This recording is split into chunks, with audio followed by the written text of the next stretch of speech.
असताना आपलं शहर धाराशिव शहर एवढं मोठं शहर आहे.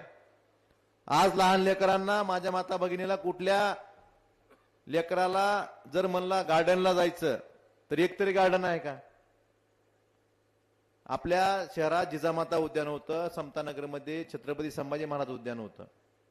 महाविकास आघाडी सरकार असताना आपण त्या उद्यानासाठी जवळपास या 3 उद्यानाला मिळून 7 कोटी रुपये मंजूर केले होते. कशासाठी केले होते आम्ही मंजूर? मी असेल, खासदार साहेबांनी असेल, आपले पक्षप्रमुख उद्धवजी ठाकरे साहेबांनी. आपल्या एवढ्या मोठ्या शहरातील लहान लेकरांना काहीतरी विरंगुळा म्हणून कुठेतरी जाण्यासाठी एखादं उद्यान असावं, 7 कोटी रुपये मंजूर केले होते.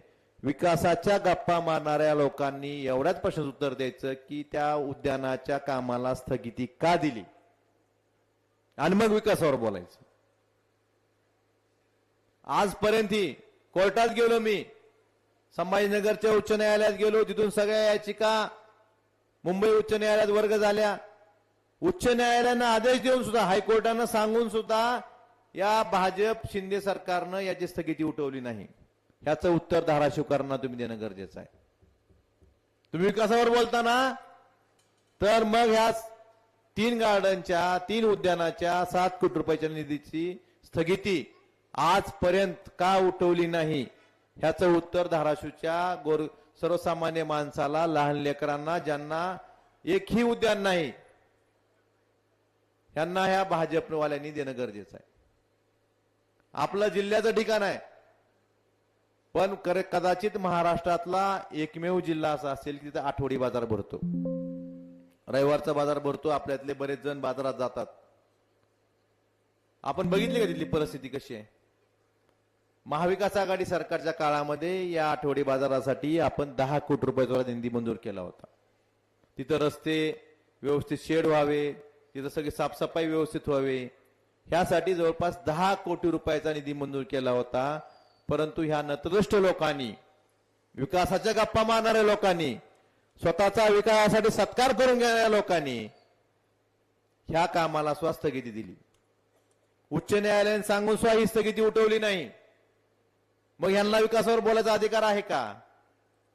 ह्याचं उत्तर द्यावं की उद्यानाची कामं असतील, आठवडी बाजाराची कामं असतील, तुम्ही विकासाच्या नावावर मतं मागायचा तुम्हाला अधिकार आहे का? शहरातल्या रस्त्याची अवस्था सगळ्यांनाच माहित आहे. रस्त्याची दुरावस्था झाली. 20 महिन्यापूर्वी या शहरातल्या रस्त्यासाठी 140 कोटी रुपयाचा निधी मंजूर होतो. 90 दिवसात त्याची वर्क ऑर्डर होऊन ती कामं चालू होऊन 18 महिन्यात कामं पूर्ण होणे अपेक्षित असताना 20 महिने झालं. या नगरपालिकेवर प्रशासक आहे. 20 महिने झालं ह्या प्रशासकाला हाताशी धरून, प्रशासकावर दबाव टाकून फक्त आपल्या जवळच्या माणसाला टेंडर मिळावं ह्या हेतून त्याला 20 महिने झालं ही निविदा पूर्ण होऊ दिली नाही. अजूनही टेंडर वर्क ऑर्डर दिलेली नाही, अजूनही स्थगितीतच आहे. ह्याचं उत्तर काय? आणि तुम्ही विकासावर बोलता. ह्याचं उत्तर, या 20 महिन्यात धाराशिवकरांना खड्ड्यामुळे जो त्रास झाला ह्याला जबाबदार कोण? आणि विकासाच्या गप्पा मारता.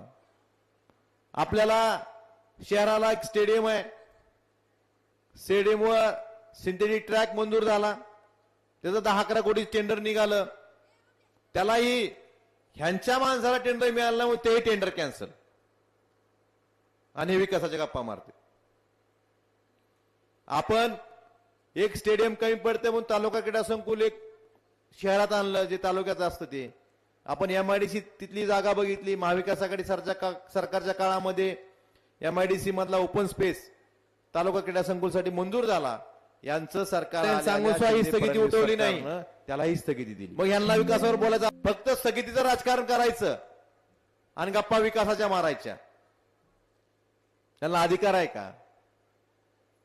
आता मी परवा बघितलं कुठंतरी 24 तास नळाला पाणी, हे तर 2009 ला ऐकलं. पत्नी आहेत सोमनाथ डिजिटल तवावी लागले होते 24 तास. विषय असू द्या, मग ते 24 तास नागरिकांच्या हिताचा कुठलाही विषय, त्यामुळं शिवसेनेचा आश्वासन द्यायची, त्या ठिकाणी खोटं बोलायचं, आपले बापूसाहेब वेळ मारून न्यायची आणि मतं मिळवायची, जाती धर्माधर्मात भेद निर्माण करून मतं मिळवायची, अशा नतदष्ट लोकांच्या विकासाचे मारेकरी जे आहेत, विकास अडवायचा, मग ऐकलं होतं आपण आडवा आणि जिरवा, यांचं एकच धोरण आहे, विकास अडवा आणि पैसा जिरवा. मग अशा लोकांच्या आपण पाठीशी राहणार आहात का, ह्याचा विचार केला पाहिजे.